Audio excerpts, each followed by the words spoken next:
Alright, audio check.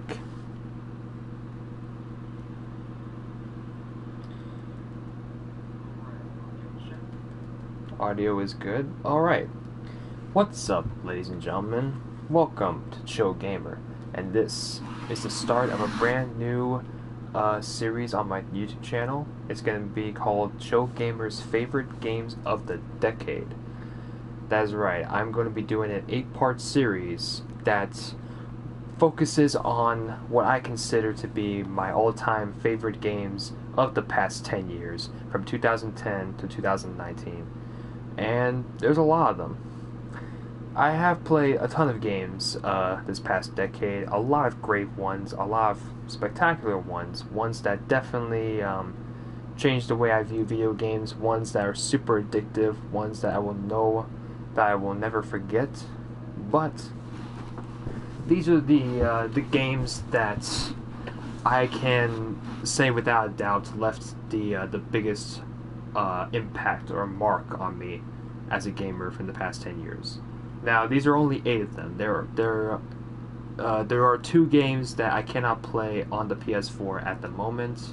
One of them is no longer on the PS Store because it got removed, and the other is a PlayStation 3 game that I'm not able to play because there's no remastered version, and I don't have the PS Now subscription. So there's 2 games that I would love to play for this series, but I can't because I'm unable to at this point. But 8 out of 10 ain't that bad. We're still going to have a full-fledged series for you here. And yeah, we're going to kick it off with The Unfinished Swan. The Unfinished Swan is a little game that, let me look up the year here. Sorry, this is all unscripted. It came out in 2012, and it was remastered about a year or 2 later for the PlayStation 4. And it's a little game developed by a company called Giant Sparrow, who are most known for these more smaller, story-driven, artistic, beautiful indie games. Welcome to the stream, Wallagy. And I gotta say, when I originally played this one on the PlayStation 4 or the PlayStation 3, I did play like a demo of it, and I thought it was really, really interesting. And fortunately, they released a remastered version for me to play on the PS4, and I got to check out the entire game, and I love it. The Unfinished Swan is quite a unique game and quite an achievement in storytelling and style. This game definitely left an impact on me, and it made me consider Giant Sparrow as a very talented game developer. They also made What Remains of Edith Finch, which is another great game from the past decade. And yeah, before we get started here, since this is the beginning of this series, I do want to just mention a couple things. Now, of course, opinions on video games are entirely subjective. There's going to be a lot of games that are considered to be masterpieces that aren't going to be in this series. A couple notable titles I could probably point out right here are games like The Witcher 3 or Bloodborne. There's a lot of games that people would put on their best games of the decade list, but either I haven't played those games, or I did play them. They just weren't for me, or they didn't grab me as much as they grabbed everybody else. These are just my personal picks on what games I feel left the most impact on me in the past decade. These are the games that I have the most fun playing, the most memories from. And yeah, and these are all on the PlayStation 4 too. So that's about it in terms of the synopsis. We're gonna just get started right here. I'm gonna play about 2 hours of this. I'm gonna set up a timer right now for 2 hours. I was originally gonna do 3 hours, but I figured that would just be too long. So 2 hours is enough. Let's start.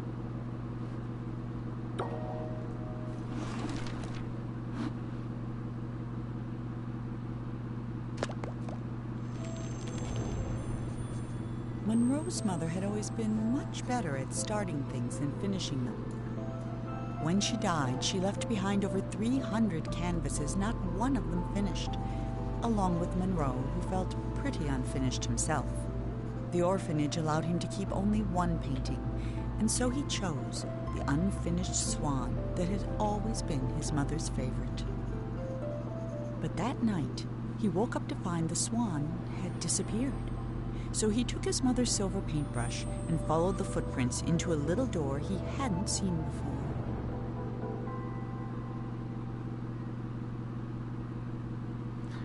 Alright, this is where the game begins. So, I will be speeding a little bit through these games, but as I'm playing them, I'm going to give a little bit of an explanation on why these games are my favorites of the past 10 years.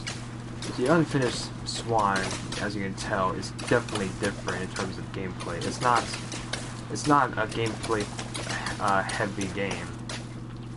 It's actually a very more of just exploration and taking in the sights and really just moving along the path as the story unfolds for you. And I think just the art style and how everything is presented is what makes this game very intriguing to me.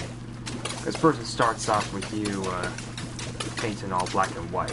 You know, you're throwing these little paintballs of black ink, and as you go, the entire world starts putting itself together for you as you're painting.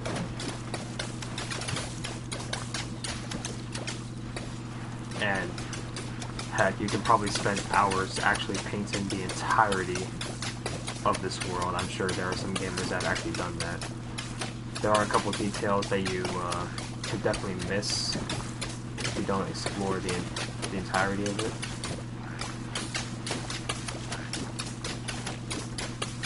I feel like, you know, the first time you play this game, there's definitely going to be some things that you miss. But as you play it over and over and over again, you start noticing little details like this one, where the frog jumps into the lake.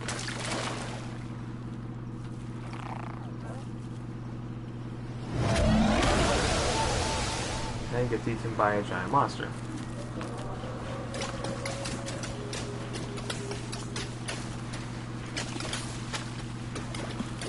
There's also a nice little detail here where you're throwing balls into the lake and the fish comes up and eats them. So yeah, it's little details like that that really bring the story to life. I like it when games do that. It isn't just, you know, alright, you go here, you do this, you do that. It does really try to make this this environment seem alive. And it gives you a chance to look at everything from a very interesting perspective. So let's continue here.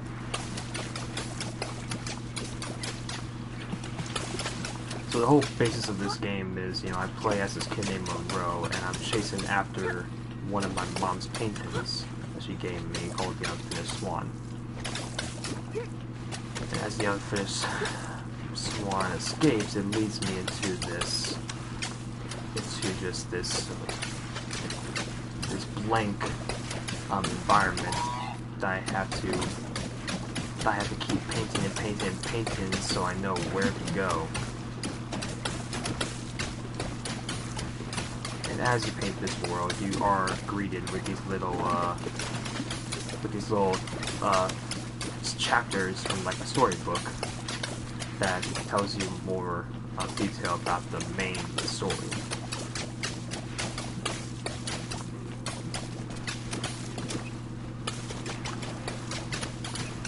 Also, one thing I really love about this game is the music. Now, there's one thing that these more independent games put a lot of attention to is the music and how well produced and well made it is. There are a lot of tunes in the Unfinished Swan soundtrack that just stick with me to this day, and it's quite wholesome and kind of depressing too, because, you know, like, there's such happy tracks, but when you remember them, they kind of become depressing because there's so many memories. Yeah, this is a truly amazing game. And you know, like, a lot of people might not feel that way. You know, it's definitely a game that isn't for everybody. If you're not really into this more basic gameplay element of just walking around painting stuff and letting a story be told to you, you're definitely not going to be into this game. But I think it's more or less just a game for people who want to relax, who want to not focus so much on being good at a game, but rather just sit back, chill, and have an interesting story be told to you as you're walking around, taking in this fascinating world. And it has its own unique style. It definitely feels like it came straight out of a children's book. As the story progresses, it gets more colored, and it brings you more detail and more environments. So they definitely change it up. It isn't just like this throughout the entire game. They do change it up time and time again.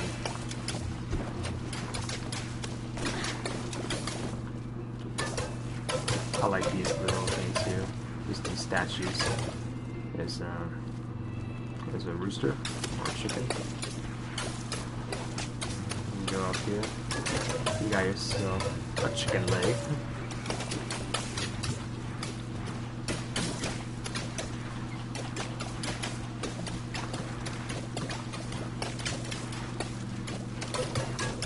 And you got yourself a pig here.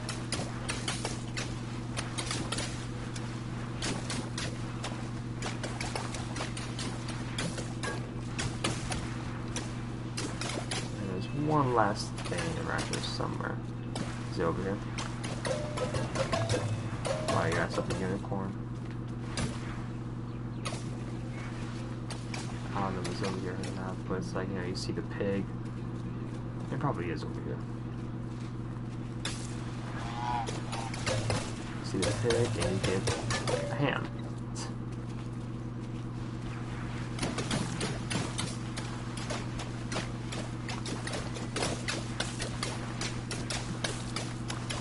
So yeah, it's fun little details like that I definitely enjoy.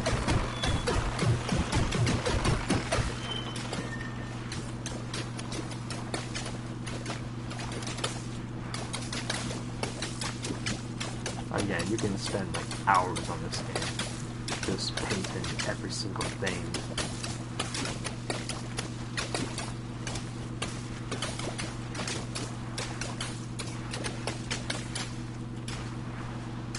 And also you see little balloons here that you can use. It's like a little collectible that you can get to get certain things after you complete the game. As you see, there's a big orange letter, and this is where the main story unfolds here. The king was young, arrogant, and amazingly talented. He was convinced no color existed that was good enough for his garden, so he left it white. While he pondered how to create some new colors, his kingdom began attracting settlers, and soon he found himself with bigger problems. So yeah, like I said, the main story of this game is being told to you through these little storybook pages. It's about a king who painted basically this entire town. As you go through the game, you see really just how much of it is focused on this king character. Because this is his world that I'm painting right now.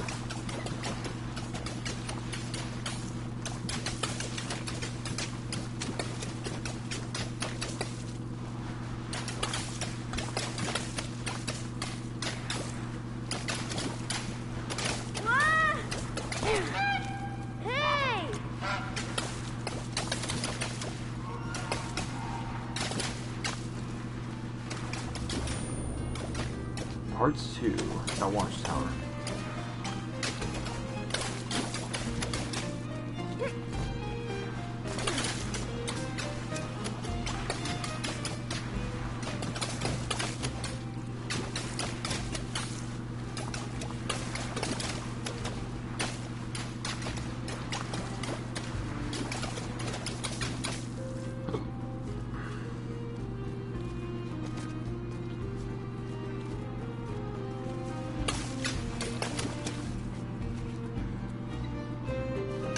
And here we have little small sections. There's definitely a lot of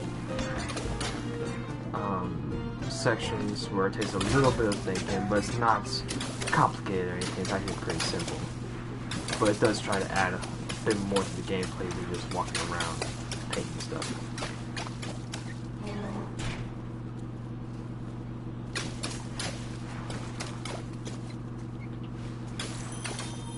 The king's new subjects were tired of white. They were tired of tripping, of banging their shins, of misplacing their homes.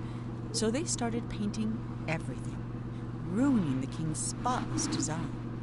In response, the king outlawed all non-magical brushes and pledged to spend the next month painting shadows for his kingdom.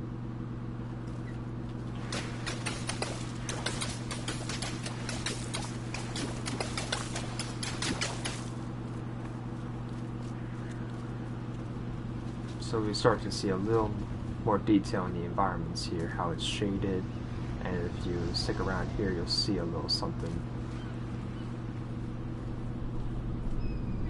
Here we are. Hey, buddy. Yeah, I don't know what that thing is, but I don't want to be in there with it, that's for sure. And there's a balloon in there that I'm not quite sure how to get.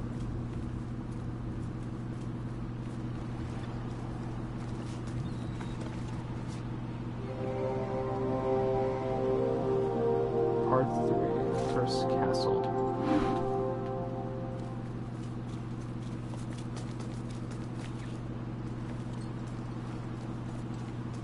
So while it's definitely a basic looking game, it has just a very unique and intriguing style to it, and it's nice to look at.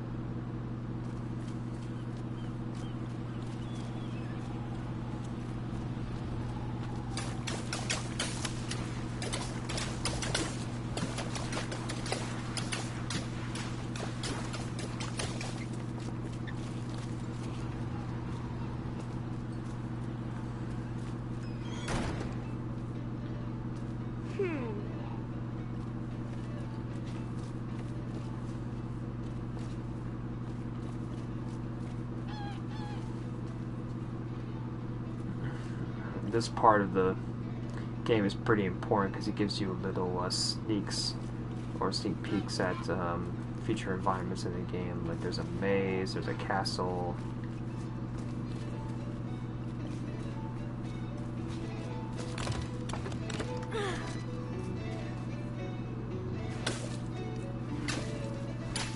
Has a little balloon there that you can't pop, but this is basically where I was at before.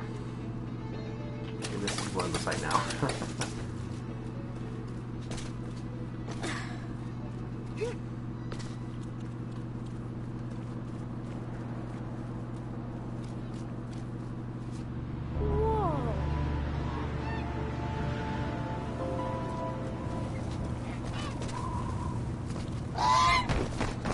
There's no run option in this game, by the way. You can only walk,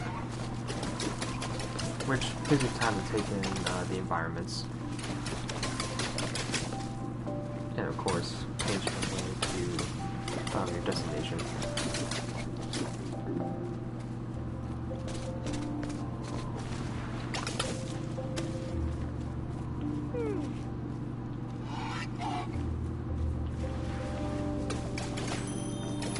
The labyrinth was designed to be beautiful, and it was. It was not designed to be practical, and it wasn't. Whole families got lost for weeks at a time. Mail took months to arrive, and many worried a labyrinth of this size was bound to attract dragons. Eventually, the complaints grew so loud even the king couldn't ignore them.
That is quite a huge labyrinth.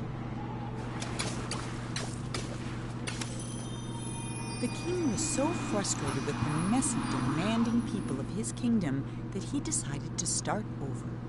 One morning he painted a boat and set off to find the perfect spot. He told himself he'd come back someday to finish what he had started, but of course, he never did.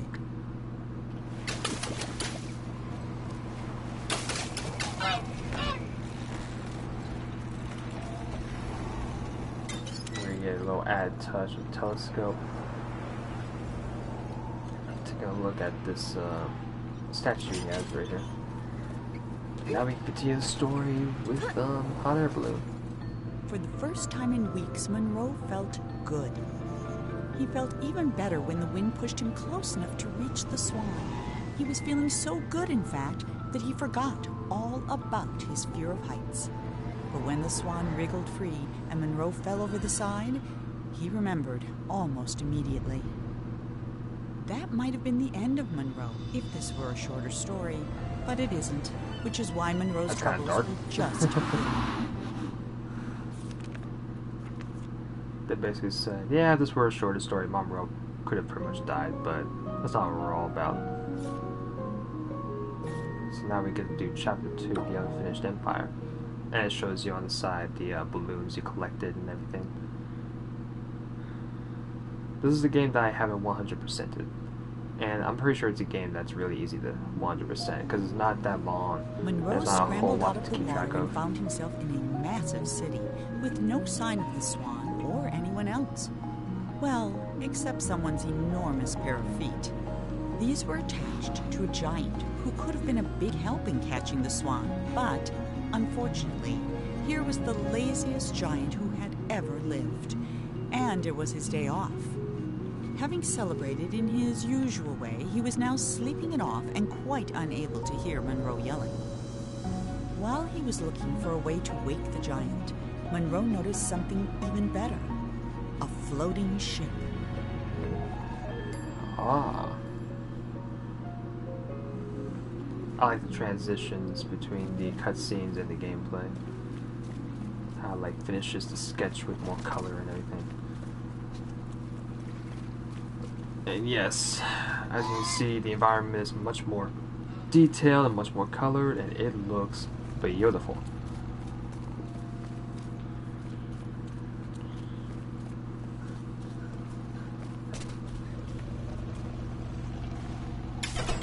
And instead of black ink, you use water this time, which will definitely come into play later.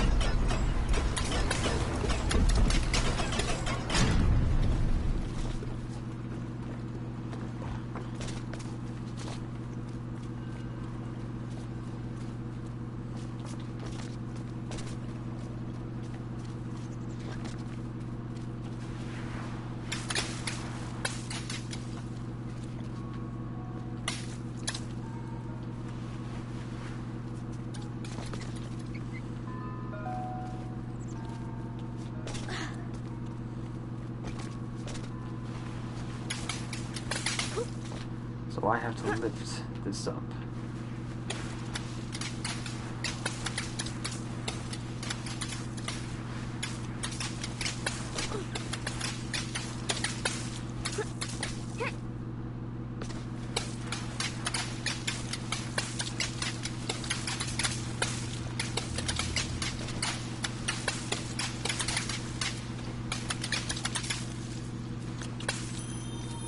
Before he discovered painting, the king was a potter.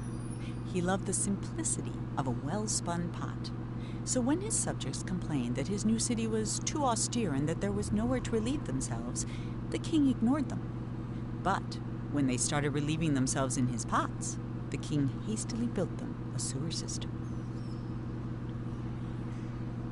Which is pretty disgusting, but you know, you don't give the people toilets, they gotta do their business somewhere, right?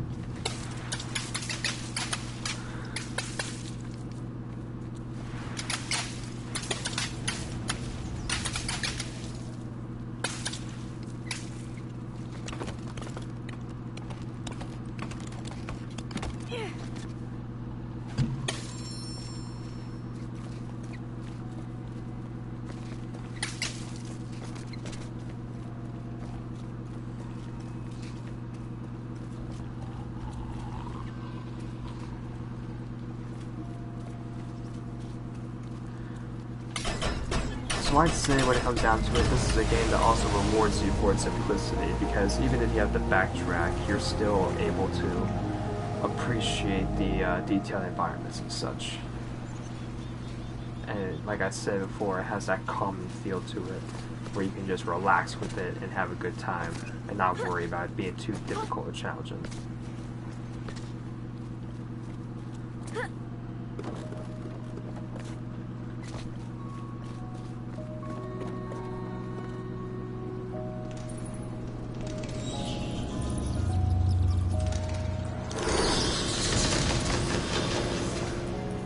I guess the only thing that can make this game difficult is if you're impatient. Which isn't really a problem, because this game does help you along the way as much as it can. Part 2, Scaffold.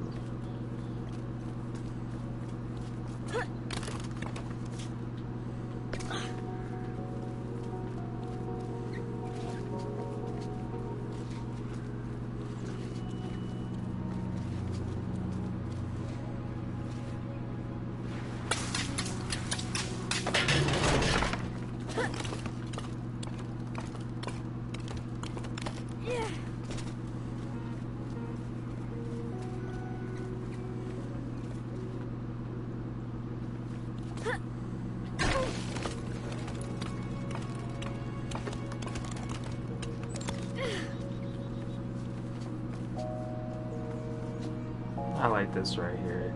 It's a female and male bathroom here, but it's still got the little king's mustache and crown for the faces. Kind of gives you a bit of a taste of how big the king's ego is.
I like how instead of casually walking down the stairs, he hops down the stairs.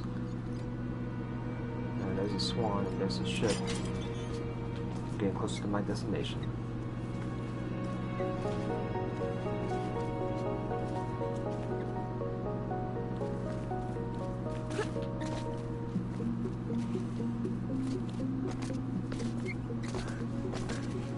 It's like he's skipping down the stairs somehow.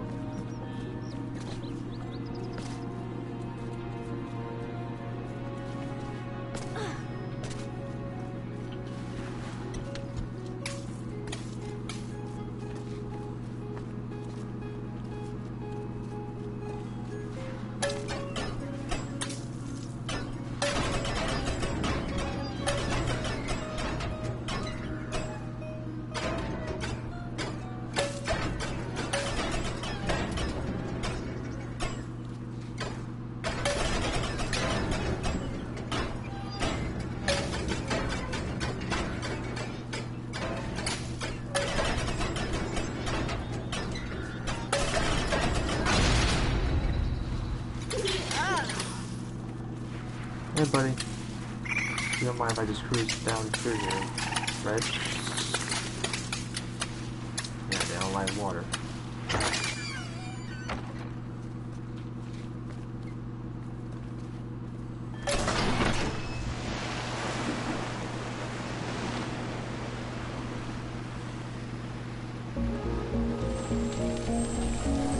Part 3, New Growth.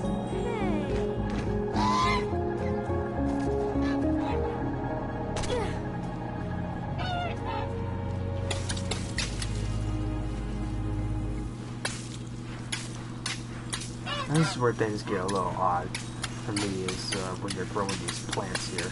It can definitely take some time to be sure that they're all the way grown so that you can get to the destination you want to go to.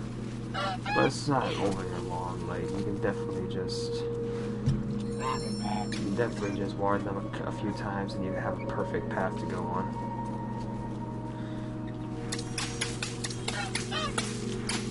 But this is one of the more patient parts of the game.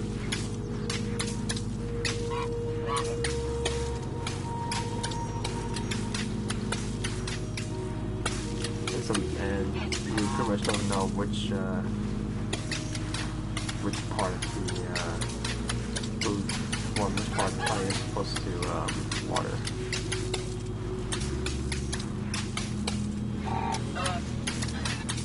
It goes all over the place.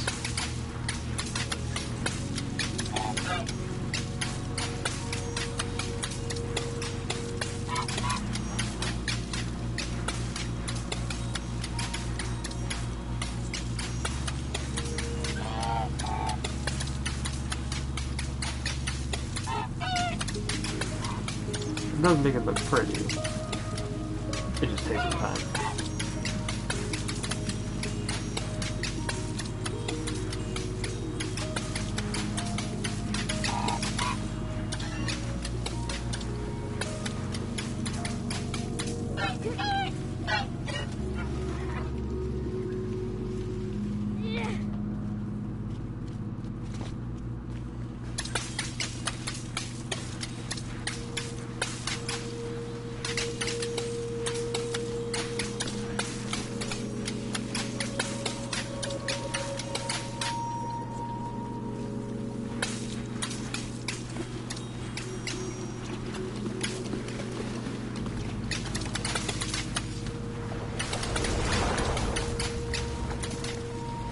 There's a lot of climbing sections at this point too. You're gonna find yourself climbing a lot to get to certain points of the level.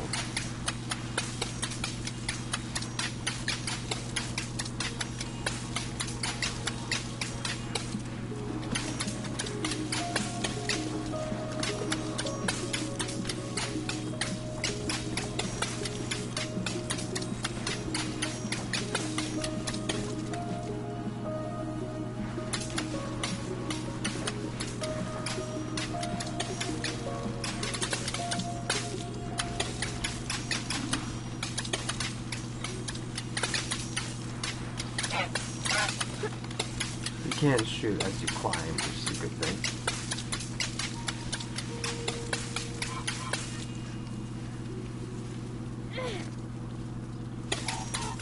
Like I said, you don't have to just throw them to immense sizes. You can climb on one single vine and that'd be good enough.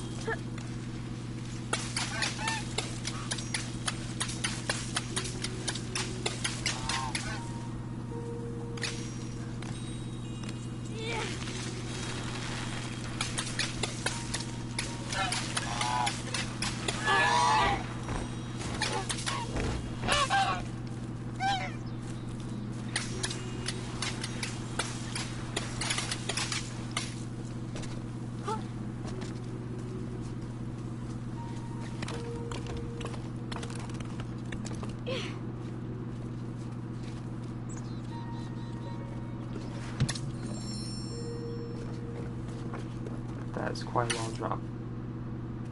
So, I don't want to go through there.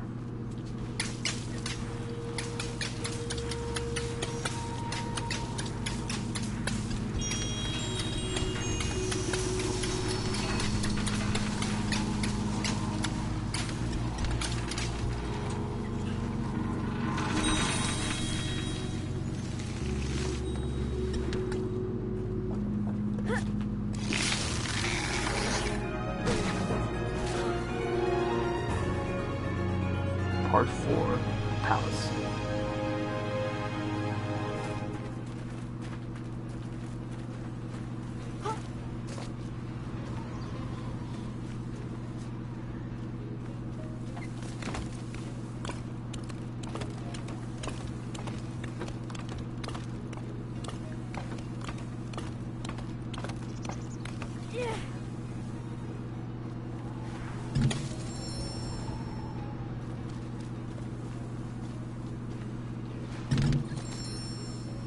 Kind of reminds me of this time when I played the game Destiny and I tried to climb the tree in the main hub.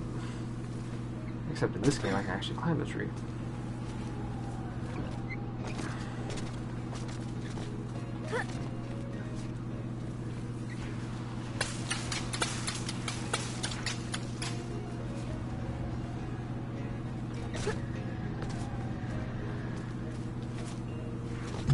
I think it's cute that you can actually hop on top of the hedges instead of going to the full labyrinth. There's a nice little Easter egg here.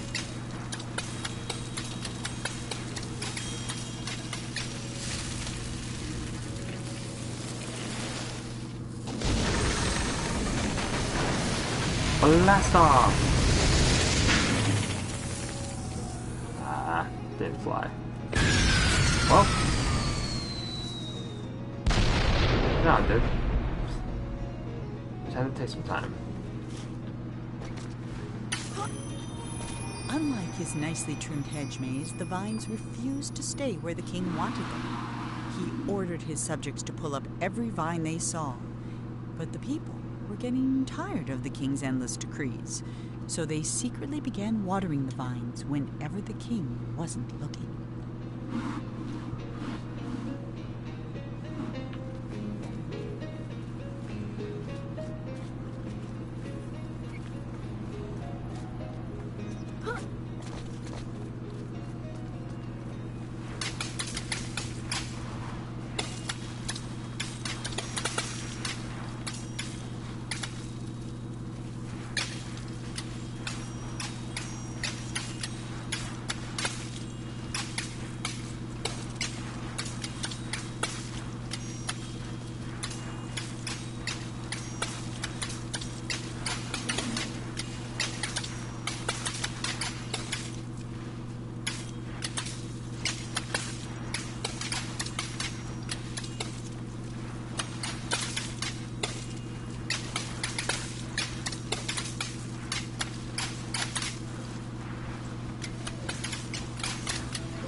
Got some stained glass windows to model at.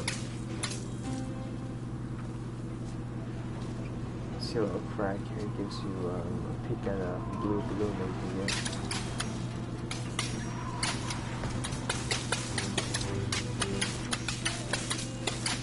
Looks like the king's dining table. Oh, what's this? It's a painting of the king.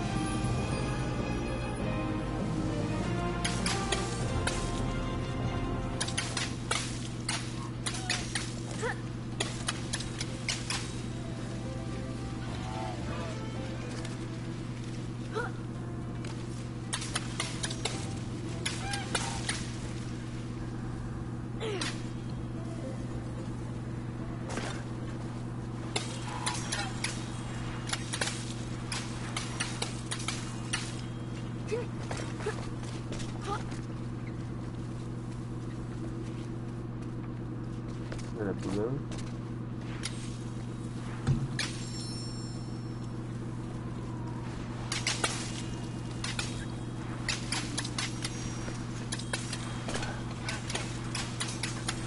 believe this is where we have to go right here.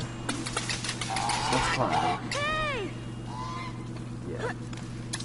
This thing's, I'm literally going on a wild goose chase here.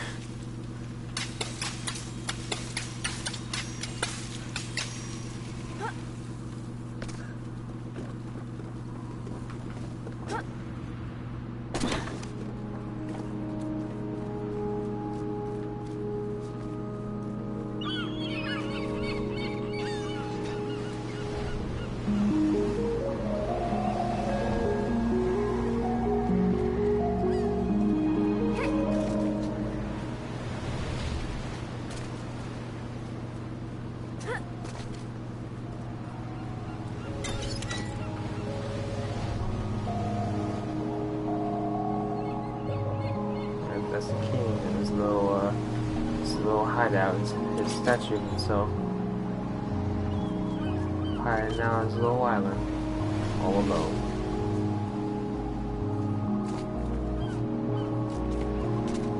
Ooh, what's this way?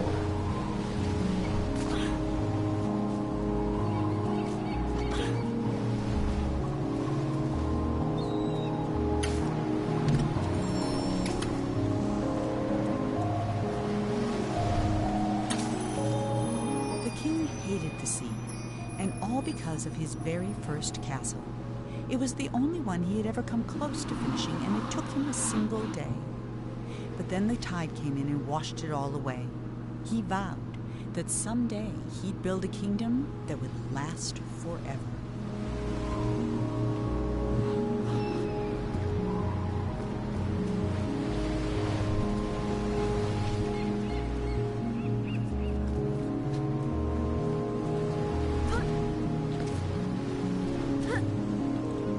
See the sharks in the water down there.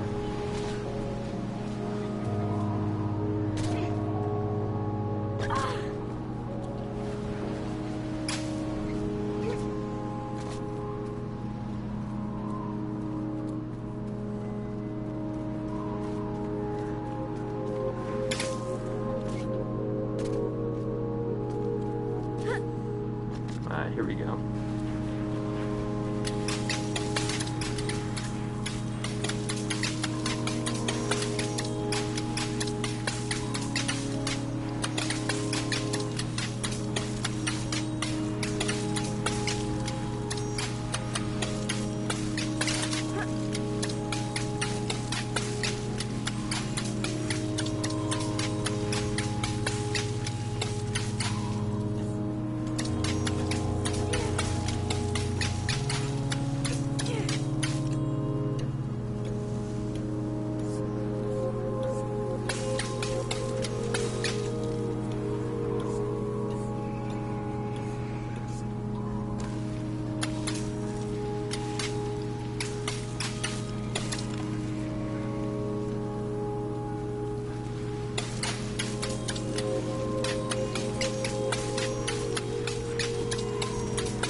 Vines were slowly burying the king and his city. No matter what he tried, the king couldn't stop them. So he decided to create something that could. He mixed in paint thinner, malice, and snot, and soon had the outlines of a pretty horrible creature. But it wasn't until the thing began to coil its tentacles and snap its jaws that the king understood what he had made. And for the first time in his life, the king was afraid.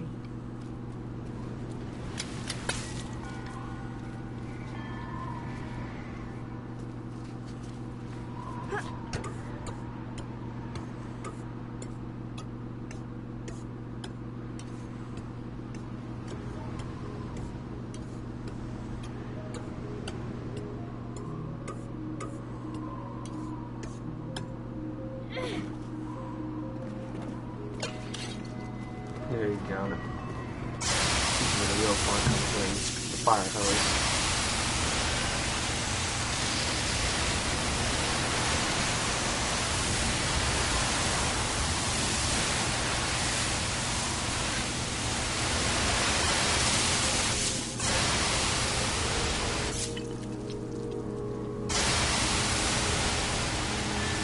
Let's try something there. The particle.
Even half finished, the creature had no trouble swallowing up all the king's soldiers, half his zoo, and 3 peppermint gazebos.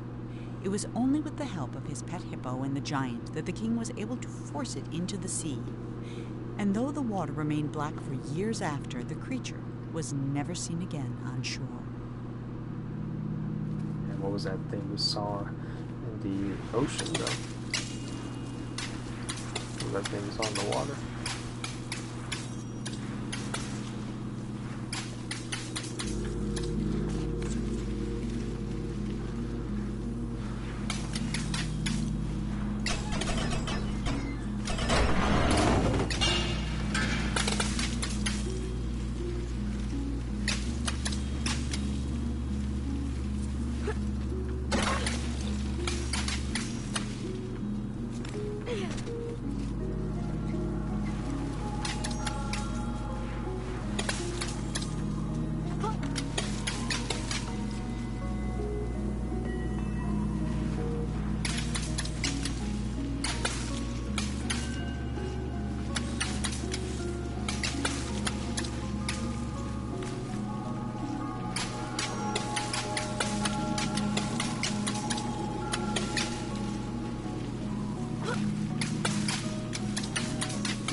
Within a short time, the king's subjects had all moved away, except the giant, who was quite loyal and also very lazy.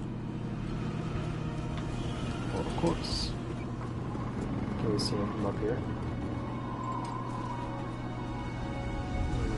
I don't think so. You get a nice view of the city here, and all the buildings with their black windows.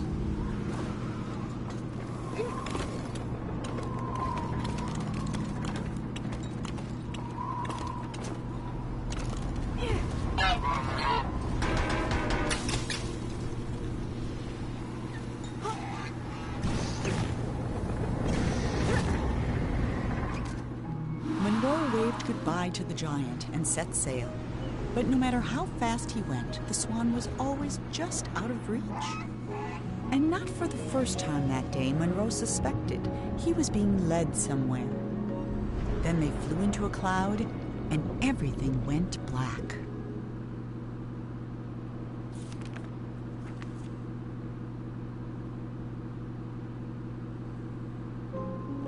Now we get to the nighttime section of the story, which is where things get a little more intense. Monroe sailed on in darkness following the swan's voice, but he never saw a thing. Not the stars, not the swan, and certainly not the tree he got stuck in. When the clouds lifted, the swan was gone, leaving Monroe alone in the middle of an immense forest. Since there was nothing else to be done, he jumped.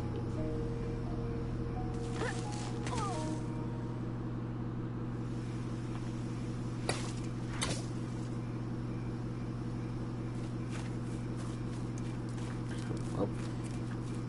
Looks like I'm going over there then.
As you go to this level, you're being stalked by creepy crawlies.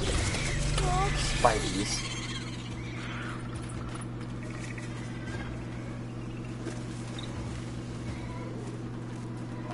Yeah, I'll tell you, I do not like spiders.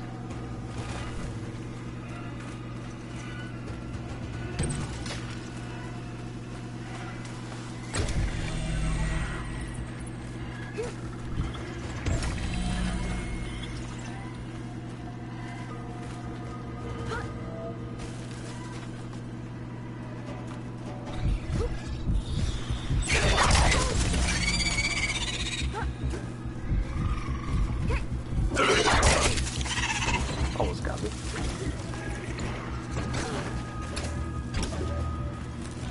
And the objective is to follow this this little ball, which can be difficult, I'm not gonna lie.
Now, this is another one of those patient sessions in the game where you're basically just trying to stay in the light.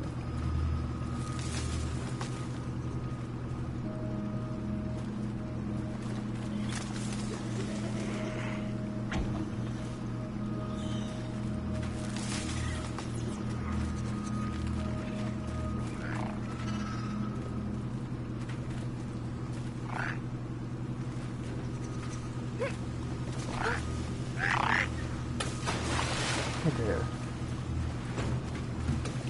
Oh, I got the balloon. Now I have to catch some light.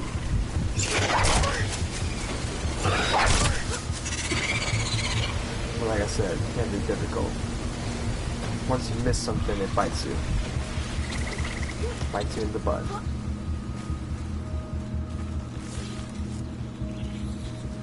And you have to get at situations where it'll be stuck.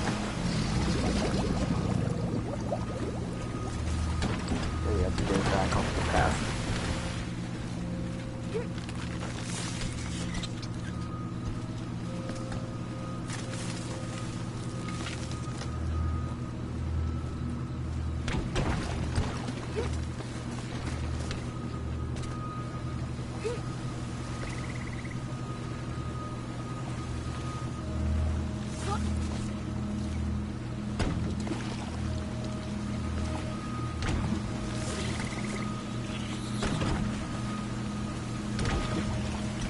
There we go.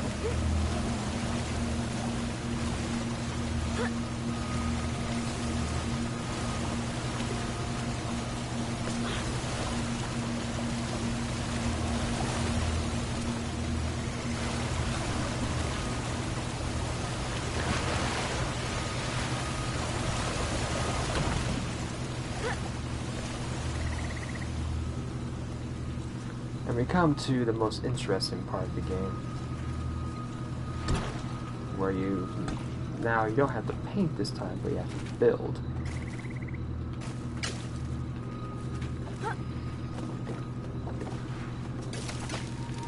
The king had never had much luck with people, so instead of trying to find a wife, he painted one. When she opened her eyes, the king was astonished. He had created a female version of himself. The king was in love. There's probably a lot of anime artists that want to be in the same position as the king.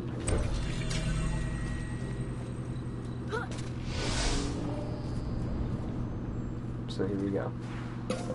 So yeah, you basically build new structures and platforms to help you get to your destination. Very much different, the gameplay.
Peaceful lullaby music. Alright. Bursting with joy, the king locked himself in his workshop painting gifts for his queen. He never saw her lack of interest, though she made no effort to hide it. The only gift she kept was his first, a little silver paintbrush.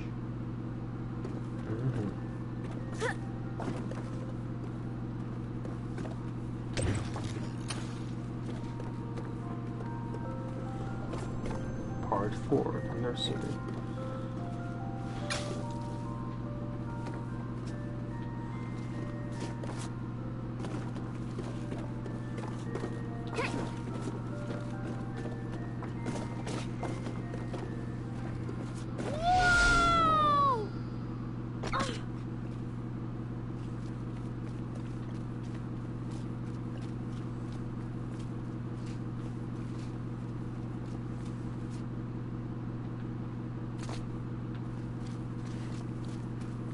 Alright, so the objective is simple. You have to just make yourself a little floor here.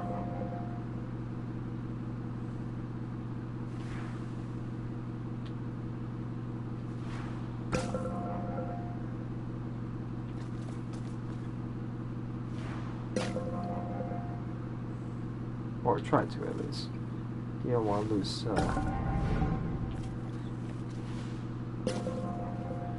sight of it.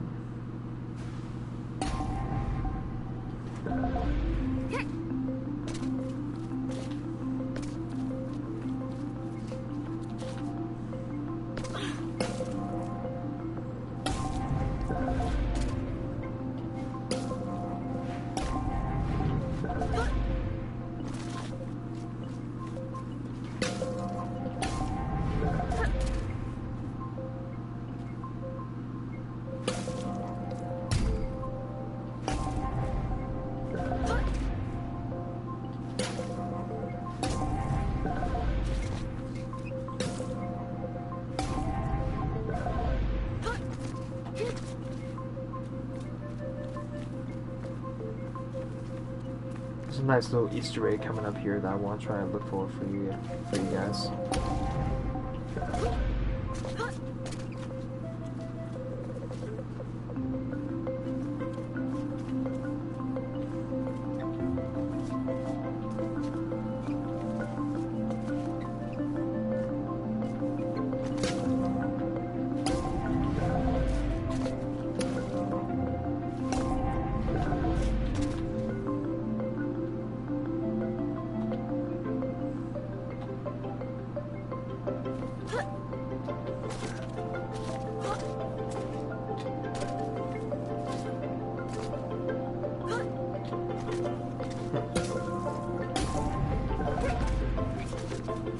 There you go.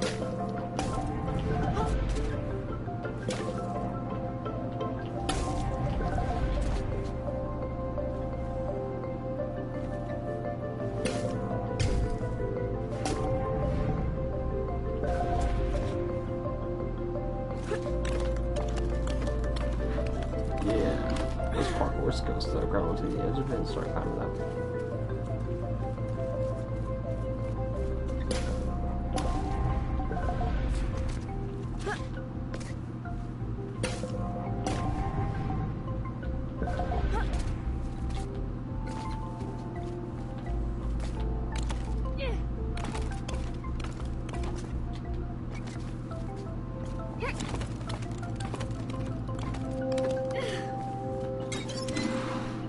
Here's the Easter egg. Hey! It's a reference to another PlayStation game called Journey, which is also a game similar to this, a very chill, relaxed game that I do enjoy. So, nice little reference there.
goes.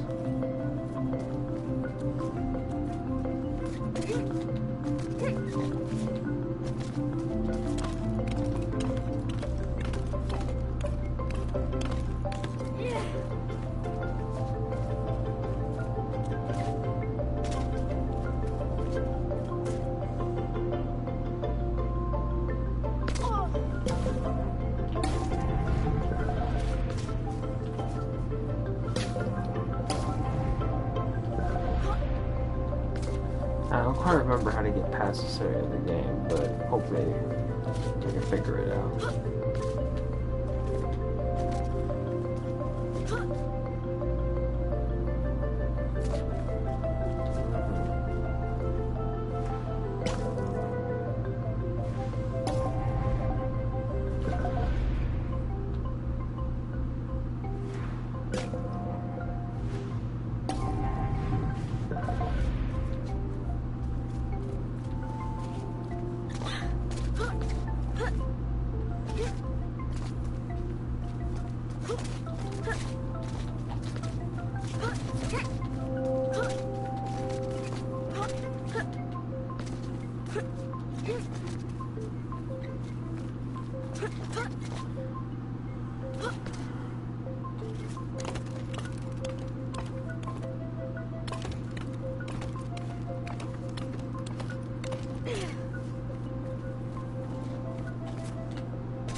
Here we are.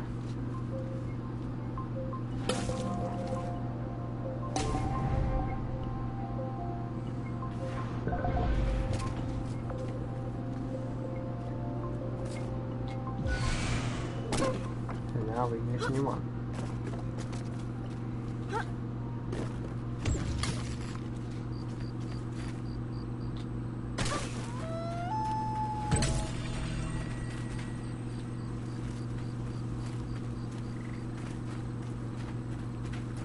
Towards the hideout we go.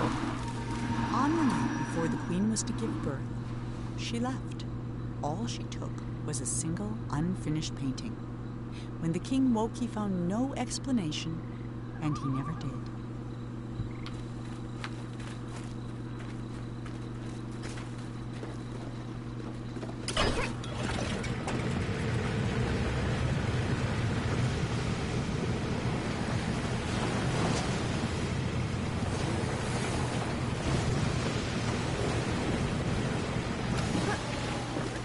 Part 5, the King's Monument. For 9 years, the king didn't paint a thing. Then he had a vision, a colossal monument of himself that would be his legacy for the ages. But he hadn't even finished painting the scale model, which was over 100 feet tall itself, when his powers began to fail.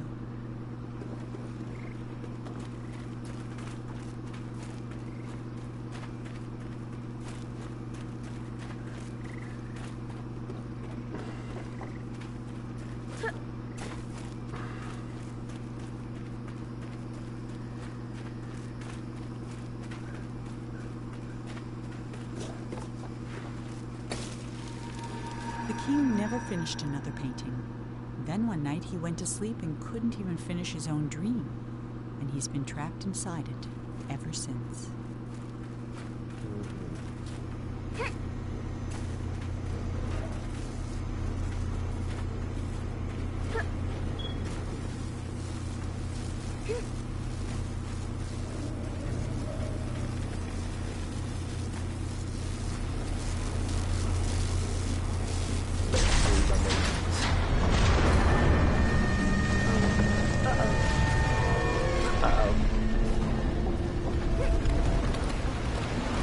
This is the intense part, so we gotta run.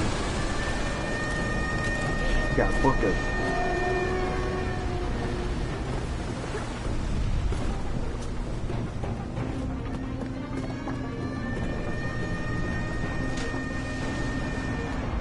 You can move a little bit faster by holding down the... Yep.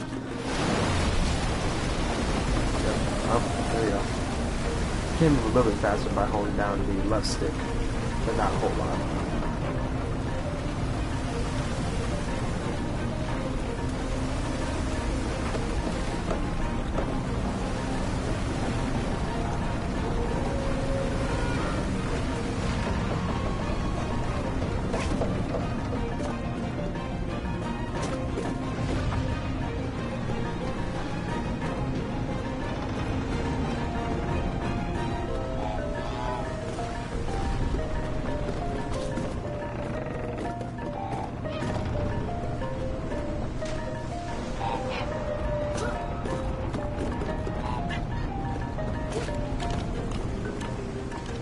That's a big move.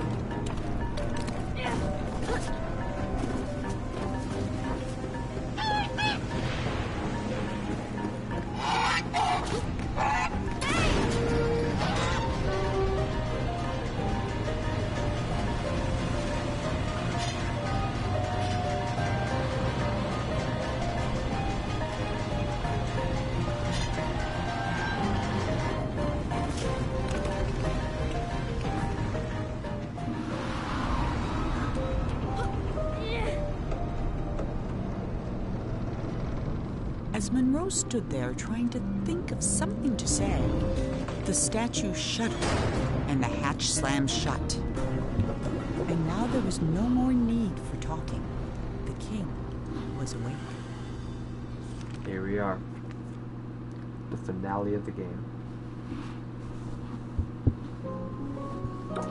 Chapter 4, The King's Dream.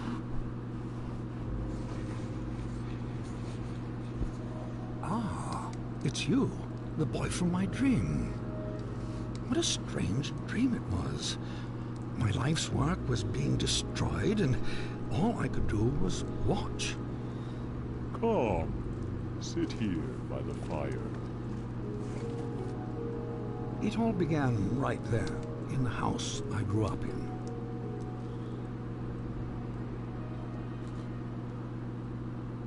I heard a heavy knocking at the door. Just like on the night I left. I opened the door, but there was nothing there. Just white space.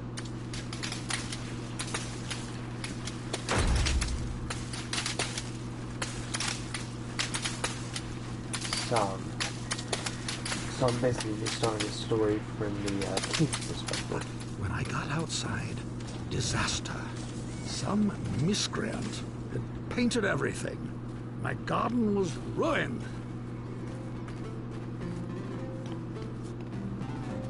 And then my statue spoke and said, "Help me! Some little hooligan is running around splattering everything in the garden. I think he's headed for the... Something got in my mouth." Oh dear. Poor statue. I saw my unfinished labyrinth, abandoned and forgotten. And then the credits appeared. Your dreams have credits? Oh yes, and subtitles.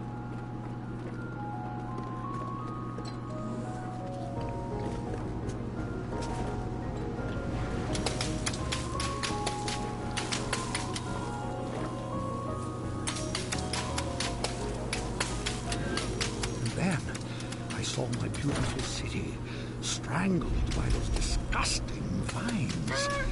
I built it to stand 100 lifetimes, and instead it'll be buried in one, a monument for weeds.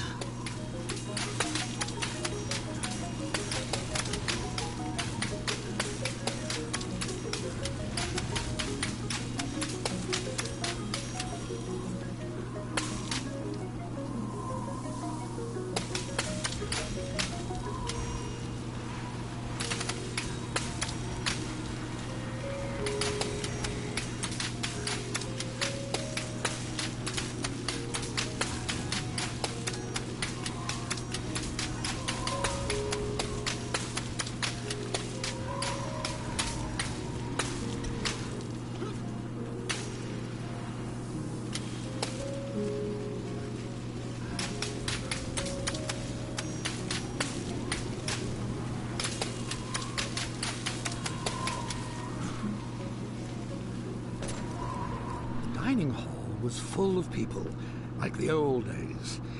It smelled like roasted goose. For a moment, I was happy. Then suddenly, I was alone again. The world had become cold and dark. I felt my own death rising up around me.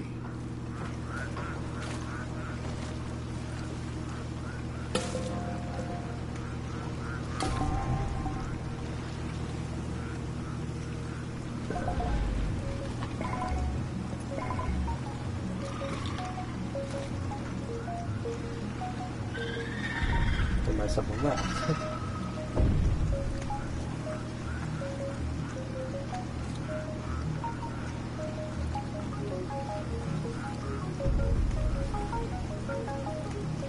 I floated past chunks of the house I built, or started building. Scarcely 10 years later, and the whole thing was in ruins. My works were meant to last forever, but most of them will be gone before I am.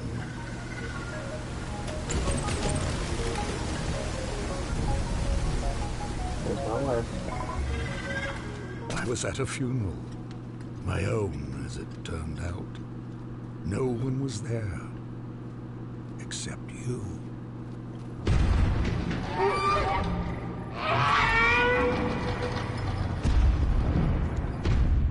Well, that's awesome. I saw my monument, my last hope of leaving something that would live on after me. And I began to walk towards it, and with each step I took, I got larger. I just kept growing and growing, like a teenager. With a gentle push, my monument crumbled and sank. I saw my life's work laid out in front of me. Soon it would crumble into dust, or be painted over by someone who would come after me, the same way I painted over what was here before me.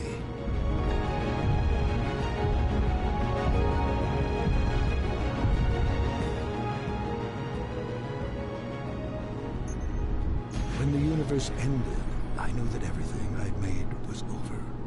And as I sat there, looking out into the darkness, I thought back on all the things I'd built and left unfinished. I realized something.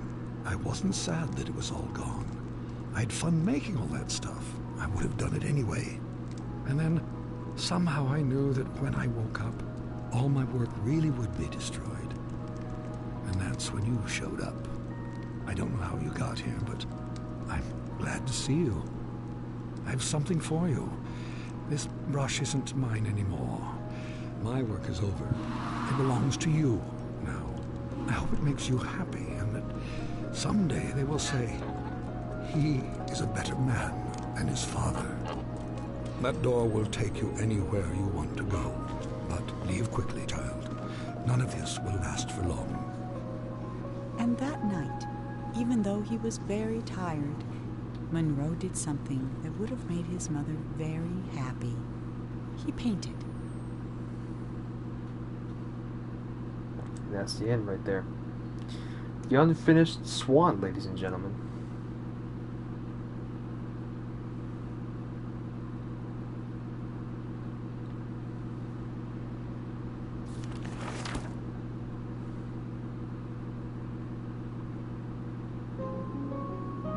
So yeah, I actually managed to complete the entire game in the 2-hour runtime I was planning on for this video. Now, just a fair warning: I will not be doing that for every single game I play in this series. I'm not gonna complete them all the way through it in one video. I'm gonna only play a couple hours of each game. Because this is a short game, I managed to beat it in 2 hours, or under 2 hours actually. So yeah, the unfinished Swan. All I can really say is, you heard my thoughts on it before, and it's just a game that's really introduced me to these smaller independent titles where they're not too big. They're not super difficult or super hard. It's not an intense video game experience like most other games out there. It's really more of just a peaceful time, like a couple hours of just chilling and relaxing with a interesting story and unique style being presented to you. And this game was basically the seed that would grow my interest of these type of games, and plenty of others came out after this. There's What Remains of Edith Finch, there's Gone Home. There's a lot of games of this caliber that came out after that are very, very good, and they really showed that independent games can be just as good as AAA games in terms of storytelling and style, graphics. So yeah, The Unfinished Swan, definitely one of my favorite games of the past 10 years, and it's a game I recommend to anyone who just wants to play something simple. Maybe chill out with a loved one or whatever, and just really just experience the amount of detail that was put into making a game like this, despite its short runtime.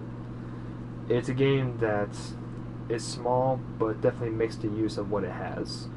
Great music, beautiful art and environments, and a very wonderful story about a keen who wanted everything but just couldn't quite get there. And as you go to the story, you really just enjoy it for what it is, and I like it. I love it.